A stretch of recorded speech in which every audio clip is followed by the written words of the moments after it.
Nate Martin. He has 9 double-doubles this year, 6th in the country and 1st in the Sun Belt. So, how did it feel going back home, going to Texas State and getting that win? Yeah. The way they treated you, your players. Yeah, it was definitely weird. Before tip-off, I was definitely a little worried just going back in there playing them again. But it was fun, though. I mean, I got to see all those guys I've been teammates with the past few years. My whole family was down there, friends, so it was fun to play down there. Obina a couple nights ago said that they were going to set on a pick and roll for you, 2 or 3. What's that mean to you knowing your team has got your back like that? Oh, it's awesome. I mean, I could tell, that whole week leading up that they were really rallying to play that game, I mean, just the celebration afterwards, I could tell it's real brotherhood here, and I can tell they really care and love me, and I love them back, so. What was your reception like, Nate? Now, obviously, you had family and friends there, but man, you were there just a bit ago. I mean, we were in Pensacola when you beat Marshall. What was it like there? Yeah, I mean, it was good. The band kids definitely had some words for me. They weren't too happy with me, but I mean, outside of that, it was good to see all the players again. I have good friends that still go to school down there, see them, So it was a good reception. It was good to see them. How about making that contribution? I mean, you hit 2 key free throws down the Yeah. stretch, so it seemed like it was all it was kind of poetic. Yeah. To finish like that. Yeah, it felt like a little storybook ending right there to kind of seal the game like that. You get 2 big wins on that road trip. Mm-hmm. I know we talked with, I think it was Kerfman after the first conference game, and home wins are big, but road wins just seem to build a little bit more momentum. Do you kind of sense that as you guys are hitting your stride as a team? Oh, yeah. I mean, anytime you can go 2 road wins, especially in this conference, I mean, those teams are both tough teams that, they play well at home. So, I mean, you go down and get 2 road wins, that's big. They come back here to home 3-0 in conference looking to get rolling again, so. Is it nice to come, obviously it's nice to come back after a win, but to kind of see the gears start turning as you get 2 more talented teams here at home? Yeah, definitely. I mean, obviously, non-conference was tough, but I think it really prepared us, and we did a good job of sticking together. A lot of teams would come into conference below 500, a little not very confident, but I think really stuck together, had each other's backs, and we're staying confident. So. You look at Georgia Southern, a team that lost their first 12 games, but have now won 2 of 3 in conference. What do you see out of them on film if you've had a chance to look at them yet? Yeah, I mean they're starting to come together. They shoot the first shot, they shoot some bad shots, but they make a lot of bad shots too. So they're one of those teams. If you let them get going, they're dangerous. So you got to really come out right away, step on them early, and keep it like that. How do you think your experience in this league is going to help this season with that start in conference? You've seen these teams a lot more than some of the players you play with now. Yeah, I think it'll really help, just because, I mean, all these teams, it's the same every year. They play the same style, and, I mean, I've played 3 years against it, so I think I'm just kind of, I tell the guys some things that they like to do, some of their tendencies that I've just seen in the past, so I think it's helped a little bit. Hey, what's it do for the confidence of this team to be down 12 on the road and come back? That's not easy in any league. Does that kind of indicate you guys are coming together with it? Oh, yeah, that was a really gritty win. I mean, Texas State, they came out, they played hard. They were wanting to prove a point, and they're coming off a loss too.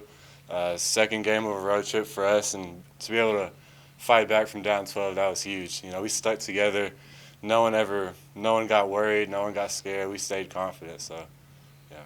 Last year, it was in conference play. You played Thursday, you played Saturday. Does a Wednesday game change that routine at all? I like it because it gives you that extra day of rest, but also for road trips, it makes the road trips long. So, I mean, we were down there from Tuesday to Saturday, so it's a long trip, but I like it for that extra day of rest, though. What do you do with that extra day on the road? Well, we practice. It's kind of just we laid around a lot. I did a bunch of stretching, some rehab stuff, but kind of just napping, eat and practice, just lazy day.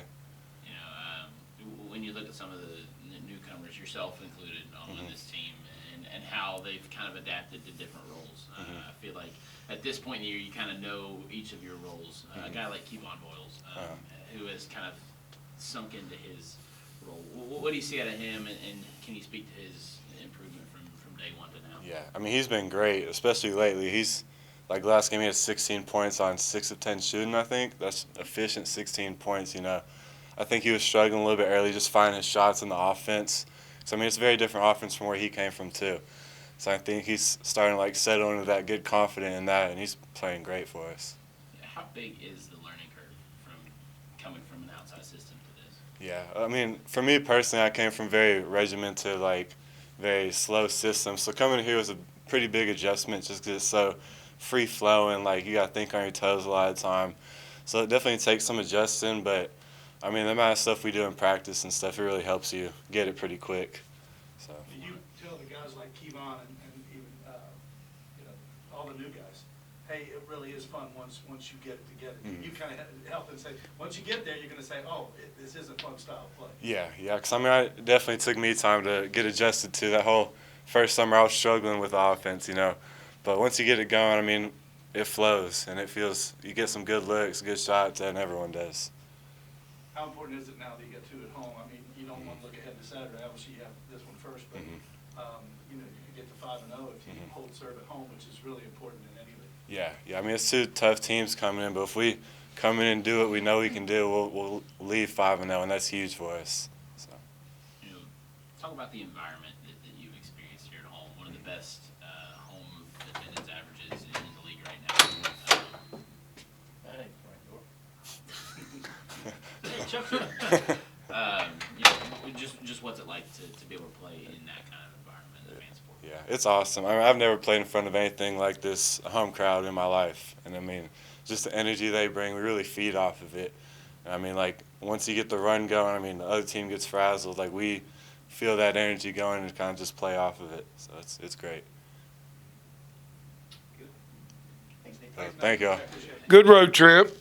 You know, we still working a lot. We still have a lot of things we got to get better at, but we're a lot better than where we were. So I think the road helped them a little bit, feeling that if they do the right things, we can win with it. And, you know, Texas State is a formidable team there. I think we were their second loss this season. They don't lose too many at their place. Most of their losses were on the road. But and they're 0-2, so they're desperate. They're fighting. So we got the best team that they can put on the floor. And we held in there. We fought through it. A little sluggish at first, and then came out a win. So thought we played pretty decent with Monroe, except the end, we didn't end it like we want to. So we had an ending that wasn't too good, and two starts from the first part to the first part of the second half weren't too good. So we're still a work in progress, never perfect, but we are getting a lot better. And to come back from 12 down on the road, tough environment. That says something about how this team's kind of maturing a little bit. Yeah, you know, I do, and it's kind of a little bit how we play. You guys should get used to that by now. You know, we're never out until we're about 2 minutes to go with 20 points. I think one game we was seven down with 30 seconds or 40 seconds. So, you know, that's been a trademark of this team. We've always been able to close gaps if we're going to. You know, there's not been a gap that's too big that we can't close most gaps. But, yeah, I think for them, and as I told this team from the beginning, I didn't think the thing they lacked the most was a resolve to win. And that's leadership, and that's what departed. And we had to fill it back up and get people in line, and the resolve had to be better at just we're not losing. And that's kind of what Tavion gave us, and what John Elmore gave us, and C.J. Burks, those guys, we ain't losing. And I think you see that now a little bit in these guys. They're starting to feel like, you know, we're going to do what we do. We're going to do it well enough, and we're not going to lose. Our defense has been really good up until this last game. Our switches were a little lackadaisical, and we have to get better at that. And we're going to have to be better at when they drag it a little down, if they're big in the vicinity, to knock him off, get him back outside, and him take the guy going down. And we work on that a little bit today. But that's a tough issue. Even the pros have trouble with that sometimes. So we just got to keep working at it, get a little bit better. But I like the defense. I like switching everything. We haven't been hurt nearly as bad with that defense as we have with the other ones in the earlier years. So we have a type of team that can do it. We've got good length outside of our two guards. And even Kevon's not small. He's 6'4". But we have good length around them, which helps. 2 games at home this week, and the crowds have been good. And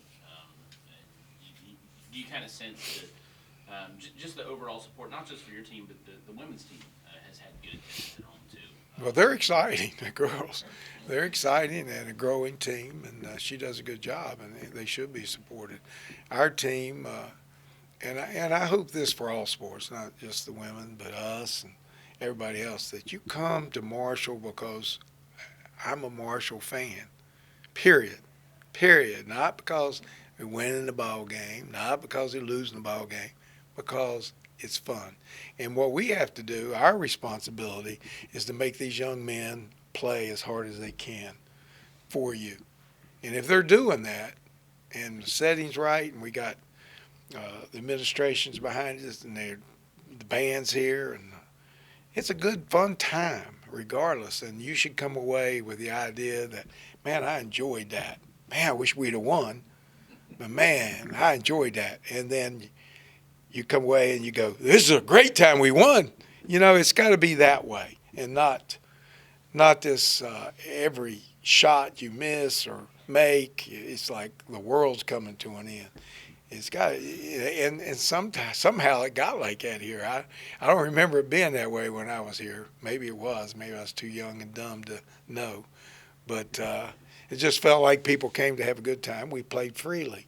It's hard to play freely when you worry about every shot, you worry about every pass, you worry about every game, you worry about where you are. When you start worrying, it's tough. And fans can help us by being upbeat, coming in here with a positive attitude. And, you know, these young men are going to try to respond for you, and they're going to play as hard as they can. That's all I can ask from them. I think that's all you need to ask from them. Let them see what they can do. When you look at Georgia Southern, obviously the team lost their first 12 games, but do you kind of look at more what they've done recently? Yeah, well, you know my definition of momentum, one game at a time, and they've won 2 out of 3. I would do that, but they could go back to where they were, and they could play where they are now. I don't know, and they probably don't know, and it depends on who they played too. You know, they did play Texas State at Texas State, and that's a good win. I don't know how good Texas State was playing at that time. You don't know. Played Monroe, I think. Who'd they play next? Maybe not Monroe. Southern Miss, a good team. But I don't know how good they play. It just depends. You know, basketball, sometimes you run into teams like Kentucky. When we ran into them, he ain't getting beat. I don't care who plays them. They're gonna play. Then they go, and 2 games, 3 games later, they're missing all those shots they made on us. They put them in. Now they're missing them, and the other team's right there with them, and UNCW beats them. So, you know, it's a funny game. Like I said when I talked to Kyle walking by him, he said, "Now I got to win every game." That puts a burden on you. That's tough.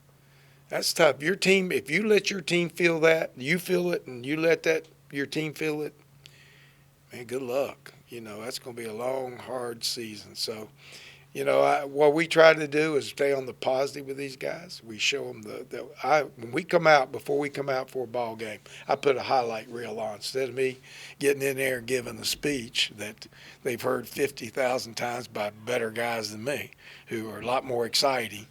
And, you know, if I get up there and do it, they go, God, we heard Kevin Costner do it. It was a lot better than yours. And, you know, so, you know, I put up a highlight tape. You know, we go from the game before us, put music to it, and they see all the good things that they did that last ball game and bring it. Then we go put our hand in there and say, let's go. So it's all positive. People, you know, I've had a lot of up and down in my life, but one thing is never dim is that horizon's still bright.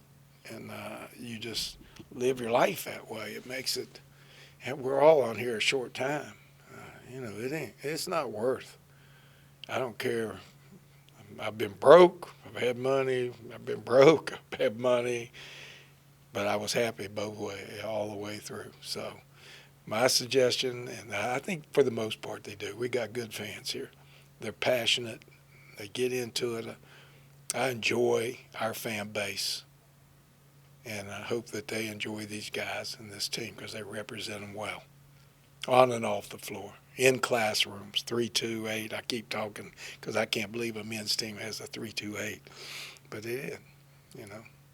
Dan, was Mike far enough away he couldn't yell stuff at your bench so you couldn't hear him, or was that by design? You know, Mike is he's a little bit like me, I guess. If I came here and somebody else was coaching, and let's say Corny's coaching, I'm not going to say anything. I'm not going to yell at you, stupid idiot, call timeout. I'm not going to do that. I've seen him in your backyard. Yeah. He can talk some trash. Oh, he can talk trash, and he will when I come home. But he understands the weight that you carry trying to win. It's not an easy weight. I don't know if people appreciate that. And it can be made easier, and it can be made harder. If it's made harder, probably not going to be very successful because you're going to lose some. And if you, again, you just can't get too high and you can't get too low is what it amounts to. What's it like for you, though, when he's there? That's got to be cool, right? Well, Mike and I are tight. We've lived our life together, and you know, that's always a pleasure to see him. He had his son with him. His son's doing well. And Laurel has become a fanatic now of football because she graduated from Washington. So now she's really into football. But that's because she's a Washington graduate. But, you know, life's been good. You know, you get that type of bond, and that's why I like coaching. That's why I coach now, is the bond with these young men. It's not what Mike and I have, but it's a good, strong bond. It makes life enjoyable. I hope I help them, and I hope we're helping Marshall, you know. I think we are. We're running a Run with the Herd campaign, and we've had 2,000 kids over this state sign up for it. So that went from about 250 last year to 2,000. So, you know, it's good for Marshall University, and we're trying to be as good as we can to represent it as well as we can. And that these young men know, and I preach it, believe me, that you're here for Marshall, not for me, not for you. We're all here for Marshall University. So let's play together and see what we can do. And then the rewards will come back to you. But no, if you start out with rewards coming back to you before it goes to Marshall, probably not going to be very many. When you look at the trajectory of growth for this team from day one to now, have you seen anything more from your guys since you hit conference play after this 3-0 start? Well, the biggest thing that changed the whole thing is that Cam had to get back to being Cam. Kevon had to get back to understand how we play and his role in it and tightening his game up. That allowed Jacob to get the ball some. Because if you remember, I think it was maybe the 5th, 6th game, he didn't shoot a shot. He didn't have assists. He didn't have anything. He never got the ball. They always beat him to it, you know. And because they're used to coming to the ball all the time. Once we got them down, and we have a 6'10" point guard. If I get credit for anything, is that I wasn't opposed to a 6'10" point guard. Well, I didn't look at him and say, "You're 6'10", you can't play point guard." I didn't do that. And once we got him in there, he settled us down. We got the people back in their spots. And Obina, you know, I don't know what happened there, but man, I'm thankful. I went last night and prayed, thank you for bringing O out into the open and letting him play. So, you know, he's been terrific. And and Nate's been a warrior, you know. He gets in there and battles. He gives you physicality. I think Wyatt Fricks has calmed his game down. He's got to shorten it up a little bit. Nutter, it brings you that little fireball, gets in there to make a play. He walked up on that guy, got in there, the guy got mad at him, pushed him, and he got a foul. You know, he's that type of kid that'll make something happen, and it's usually positive because he hustles so hard. And then I didn't get to play, but I need to. Kyson, I'm probably undervaluing what he could do if I get him on the floor more. And then I'm trying to get Cam Kerfman, who I think has a world of talent. Cam Crawford, get under himself a little bit like Kevon did. Kevon went from shooting 19 shots a game to right now, I think it's about 10 or 11. I think he scored 16 points on 9 shots or something like that. And trying to get Crawford to, not make the big mistakes that, like in the UNCW game, he made. It kind of just flips the game like that. So, I talked to him today after practice. He's a good young man. I have no problem with that. He wants to be good. He's just used to, as in the baseball terms, I'm not hitting a single, I'm hitting that home run. I told him every now and then it doesn't hurt to bunt or hit a single. Don't quit trying for the home run every time. And I think he'll come around. He'll get there, and that'll give us a 6'5" kid that's athletic and really shoot the basketball. And he'll add to our team. And I'm waiting on him, once he pops it out there. I thought today in practice, we're sitting there, and first half of the time going up and down, the first half he played perfect. And I was thinking in my mind, boy, when he gets out here, Cam, you play just the way you're going to have to get on the floor. So before we go, and for no reason, he comes over to me and says, am I playing like you want me to? Am I doing everything? And from that point on, he went back to who he was. And I don't know why. I told him he jinxed the whole thing. I said, just leave it alone, Cam. Quit trying to be more than it is, But whoever that position is has to understand. Jacob, Cam, Kerfman, and Nate, you better find a way to fit in with them. If you don't fit in, you start taking the action away from them and being more of the action than they are, probably going to be a long time sitting with me. So you probably need to find out. And I told this to Leandro Barbosa. You want a story. He was 6th man of the year. He came over to me. They were going to send him back to Brazil. Same problem. Every time he got on the floor with Nash, Mari, Sean Marion, Boris Diaw, and those guys, he was too big a part. Every time it was him trying to make a play, well, he'd screw about 3 of them up. Mike, bloop, out he'd come. So my advice to him, I wrote him on an index card every game for the next 78 games. Run to the corner. If you have a layup, shoot it. If not, pass it back to Nash. Stand over out of the way. Play good defense. That's all you do the whole game. Run up and down while we're winning, because we're going to win. So you just run up and down so Mike goes. And I can go by Mike and pat him and said, see, Mike, I told you you could play with him, and that's not lose. Because every time he had gone in there before, he made 4 or 5 mistakes trying to drive, create a play like Nash instead of just playing like what Leandro can do. And that's where Cam Crawford is right now. But he's a good young man. I think he'll progress. We'll see. If not, we'll move on. Next man up, as the NBA would say. Next guy up. Is that it? All right, man. Y'all take care.